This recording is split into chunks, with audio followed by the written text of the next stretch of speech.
नमस्कार दोस्तों, स्वागत है आपका इस वक्त की बड़ी खबर में, जिसमें आपको बताएंगे कि प्रियंका गांधी ने रोड शो करके केंद्र सरकार पर लगाया है धोखा देने का आरोप और जबरदस्त जनसैलाब प्रियंका गांधी की रैली में उमड़ा। इसी के साथ दूसरी बड़ी खबर में आपको बताएंगे कि ईवीएम तोड़ने के बाद भाजपा उम्मीदवार नीलमणि बिसोई को कर लिया गया है गिरफ्तार। और तीसरी बड़ी खबर में जिक्र होगा रणदीप सुरजेवाला का, जिन्होंने कांग्रेस की तरफ से एक बड़ा बयान देते हुए कहा कि पीएम मोदी को 7वीं प्रज्ञा पर कार्रवाई करनी चाहिए और देश से माफी मांगनी चाहिए। तो दोस्तों, हर एक खबर की गहराई में आपको ले जाएंगे, लेकिन उससे पहले अगर आप भी 2019 में देश में परिवर्तन की लहर देखते हैं तो आप अभी इस वीडियो को लाइक कीजिए और इस लाल बटन को दबा के इस चैनल को फ्री में सब्सक्राइब करके इस घंटी को जरूर बजाइएगा। रुख करते हैं पहली बड़ी खबर की तरफ।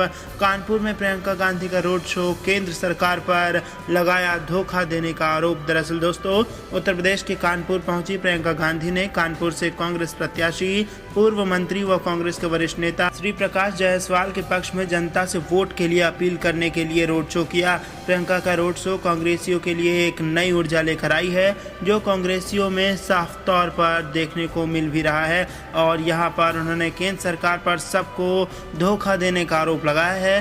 कार्यकर्ताओं से मुलाकात करने के दौरान प्रियंका गांधी ने बातचीत करते हुए कहा कि कानपुर की जनता का इतना प्रेम देखकर मैं इनको दिल से धन्यवाद करती हूं और वादा करती हूं कि कांग्रेस सरकार जनता का काम करने के लिए प्रतिबद्ध है। उन्होंने भाजपा पर हमला बोलते हुए कहा, एक और पूंजीपतियों को बढ़ाने वाली तत्कालीन मोदी सरकार है तो दूसरी ओर कांग्रेस जनता के लिए काम करने को प्रतिबद्ध है।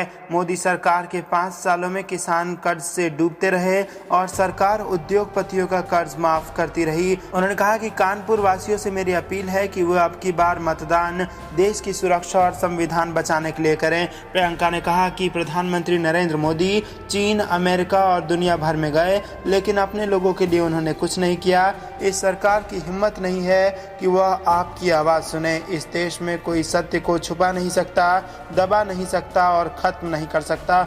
मैंने सत्य किसानों की आंखों में देखा है। ये राजनीति जो आपको दुर्बल बनाती है, जो अपने हाथों में सत्ता रखती है और आपको सत्ता में नहीं रख सकती। जब आप वोट करने जाएं तो इन चीजों को ध्यान रखिएगा। आप मन बनाइए कि आप उसको वोट देंगे जो एक ऐसी सरकार हो जहां पर विकास हो, आपकी सुनवाई हो और आपकी आवाज ना दबाई जाए। वह सरकार जो आपको समझे, आपकी समस्या को समझे, आपके लिए खड़ी हो सके। पिछले 5 सालों में केंद्र सरकार ने सबको धोखा दिया है। इनके लफ्ज पर भरोसा नहीं है और इनके प्रचार पर विश्वास नहीं है। आपको बताया गया था कि 2 करोड़ रोजगार देंगे हर साल। नोटबंदी को लेकर कहा गया था कि देशभक्ति के लिए ऐसा किया गया है और काला धन वापस आ जाएगा, लेकिन हुआ कुछ नहीं और आप लोगों को सिर्फ परेशानी ही मिली। इस सरकार से आपका कुछ फायदा नहीं हुआ और सिर्फ सरकार और कुछ उद्योगपतियों को फायदा हुआ। दरअसल दोस्तों, प्रियंका गांधी ने कहा कि इस देश में 2 तरह की राजनीति चल रही है, एक जनता को उनके अधिकार और हक देने के लिए और दूसरा उनके हक छीनने के लिए। आपको रोजगार और अधिकार नहीं मिल रहा है। मैं उत्तर प्रदेश पूरा घूम रही हूँ, देखा है शिक्षा मित्रों और कईयों को उनका अधिकार नहीं मिल रहा है। यह सब मौजूदा सरकार समझती है, इसके बाद भी आपको देशभक्ति में उलझाए हुए हैं। उन्होंने कहा कि मेरे भाई राहुल को ये लोग रोज गाली देते हैं और वो मुस्कुरा कर सहते हैं। गलती को सुधारना ही राजनीतिक शक्ति है। यह दुर्बलता नहीं पहचानोगे तो देश दुर्बल बनेगा। देश की सबसे बड़ी शक्ति यह जनता है, कोई एक इंसान नहीं है, कोई इतना बड़ा राष्ट्रवादी नहीं है जो जनता से बड़ा हो। मैं कांग्रेस पार्टी के लिए नहीं, देश की सुरक्षा और संविधान के लिए वोट मांगने आई हूँ। भाजपा को जीतने ना दें। इंदिरा जी ने आप लोगों के लिए जान दी है। इंदिरा जी से तुलना मेरी नहीं हो सकती क्योंकि वो महान थी। वोट देते वक्त मेरी बातों पर जरूर ध्यान दें। तो दोस्तों, यहाँ पर जनता से उन्होंने भारतीय जनता पार्टी को वोट ना करके एक ऐसी सरकार को जिताने की अपील की है जो देश की जनता की बात सुने और उनके सवालों का ना दबाए। रुख करते हैं अगली बड़ी खबर की तरफ। भाजपा उम्मीदवार नीलमणि बिसोई ईवीएम तोड़ने के आरोप में हुए गिरफ्तार। दरअसल दोस्तों, ओडिशा के गंजाम जिले में बृहस्पतिवार को दूसरे चरण के मतदान के दौरान एक मतदान केंद्र पर ईवीएम को तोड़ने के आरोप में भाजपा के एक उम्मीदवार को गिरफ्तार किया गया है। पुलिस ने शुक्रवार को कहा कि सरोदा विधानसभा सीट से भाजपा उम्मीदवार नीलमणि बिसोई ने अपने समर्थकों के साथ कथित रूप से गाँव के एक मतदान केंद्र में प्रवेश किया और मतदान अधिकारियों को अपने कर्तव्य का निर्वाह करने से रोका। पुलिस ने कहा कि घटना मतदान खत्म होने से 1 घंटे पहले हुई। तब तक उस मतदान केंद्र के कुल 539 में से 414 मतदाता वोट दे चुके थे।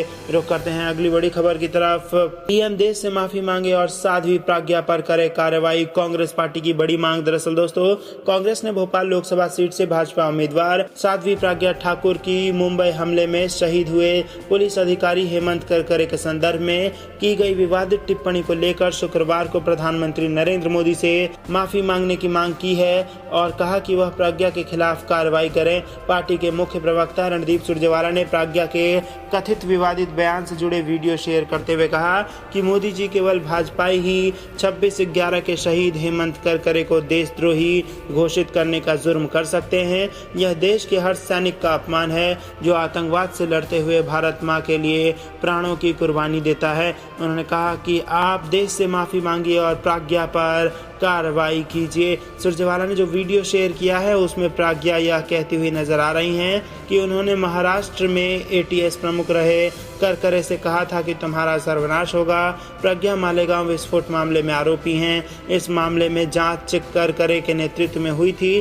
गौरतलब है कि 26 नवंबर 2008 को पाकिस्तान से आए आतंकवादियों ने मुंबई के कई स्थानों पर हमले किए थे। उसी दौरान करकरे और मुंबई पुलिस के कुछ अन्य अधिकारी शहीद हुए थे और इसी वक्त इस पर सियासत है कि प्रज्ञा ने ये कहा है कि उन्होंने ही श्राप दिया था हेमंत करकरे को कि उनका सर्वनाश होगा, इसीलिए आतंकवादियों ने उनको मार दिया, जिसके बाद अब सियासत गर्म है और कांग्रेस पार्टी ने पीएम मोदी से माफी मांगने की मांग रखी है और इसी के साथ प्रज्ञा पर भी कार्रवाई करने की मांग रखी है। रुक करते हैं अगली बड़ी खबर की तरफ। राहुल गांधी को है यकीन कि न्याय अर्थव्यवस्था में नई जान डालेगा और रोजगार के अवसर पैदा करेगा। दरअसल दोस्तों, आपको बता दें कि राहुल गांधी ने एक चुनावी रैली को संबोधित करते हुए प्रधानमंत्री मोदी पर निशाना साधते हुए चौकीदार चोर है तंज कसा।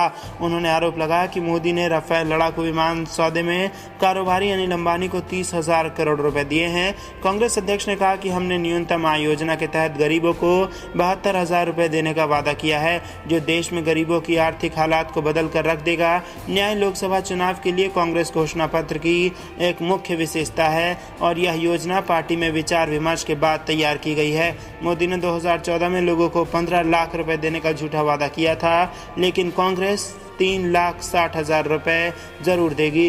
कांग्रेस अध्यक्ष ने 2016 की नोटबंदी के कदम का मजाक उड़ाते हुए कहा कि एक दिन नरेंद्र मोदी ने यह घोषणा की कि 1,000 और 500 के नोट चलन से बाहर कर दिए जाएंगे, क्योंकि वो मुझसे ज्यादा काले धन बनाने में मदद नहीं कर रहे, इसीलिए मैं 2,000 के नोट लाऊंगा क्योंकि उसके जरिए हम और अधिक काला धन जमा कर सके। तो दोस्तों, यहाँ पर आरोप लगाया है राहुल गांधी ने कि पीएम मोदी ने 500 और 1000 का नोट इसीलिए बंद किया क्योंकि 500 और 1000 के नोट में उनको काला धन जुटाने में दिक्कत आ रही थी, इसीलिए उन्होंने 500,000 की जगह 2,000 का नोट लागू कर दिया, जिससे उनको काला धन इकट्ठा करने में आसानी हो।